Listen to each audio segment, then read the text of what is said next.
રાજકોટથી સામે આવ્યો છે। સ્વિમિંગ પુલમાં ડૂબી જતા બે 3 વર્ષની બાળકીના મોત થઈ ગયા છે। રૈયામાં આવેલા શિલ્પન ઓનિક્સ બિલ્ડિંગનો આ બનાવ છે। બંને મૃતક બાળકીઓ જે છે તે નેપાળી પરિવારની દીકરીઓ હતી। સોસાયટીમાં સાયકલ ફેરવી રહી હતી અને ત્યારે સ્વિમિંગ પુલમાં પડી જતા ઘટના બની।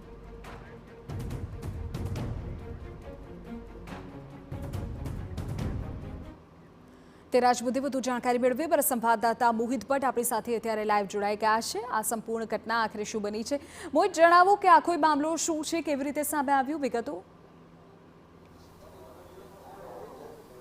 સ્પષ્ટપણે વિધિ આપને સૌપ્રથમ દ્રશ્યો બતાવવા માંગીશ। આ જે સ્વિમિંગ પુલ છે કે જ્યાં આ દુર્ઘટના બની છે ત્યાંના દ્રશ્યો છે। રાજકોટના રૈયા પાસેનું જે સિમ્પલ જે ઓનેક્સ નામનું જે બિલ્ડિંગ છે ત્યાં બે બાળકીઓ છે તે રમતા રમતા પડી ગઈ હતી। અત્યારે અહીંના જે એક સોસાયટીના રહીશ છે તેઓ સંબોધન કરી રહ્યા છે। આખી ઘટના કઈ રીતે તે માહિતી આપી રહ્યા છે તેની પાસેથી જાણશું। શું કહેશો આપ?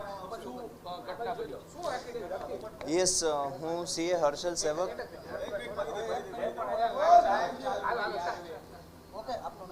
સો બેઝિકલી હું સીએ હર્ષલ સેવક છું।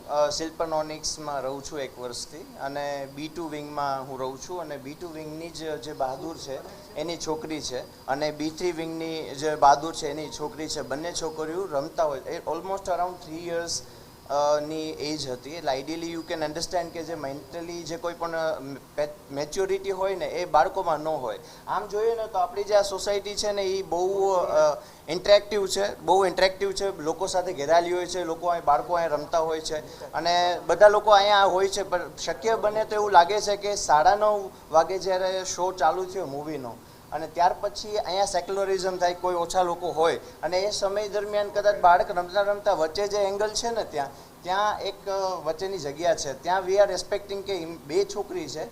પેલી છોકરી છે ને એને કદાચ સ્ટેપ અપ કરીને રમવા માટે જવા ગઈ હોય અને એનો પગ સ્લેપ આઉટ થઈ ગયો અને એ નીચે પડીને એ ઇમિડિયેટલી માથું એનું નીચે હશે ને તો સીધી નીચે પડી ગઈ, તો એ સ્ટ્રેટ હવે એ પાણીની અંદર જતી રહી ને બીજી બાળક છે ને એને કદાચ સ્ટ્રગલ કરી હોય અને એ થોડીક આગળ જઈ અને ગઈ।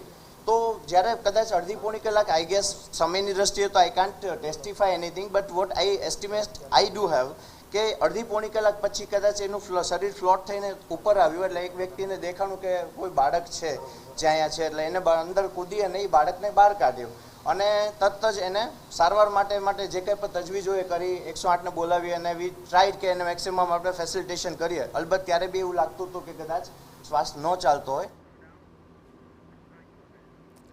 તો સોસાયટીના જે વ્યક્તિ છે તે જણાવી રહ્યા છે કે આખી ઘટના કેવી રીતે બની હોઈ શકે, આ મામલે વધુ તપાસ થશે।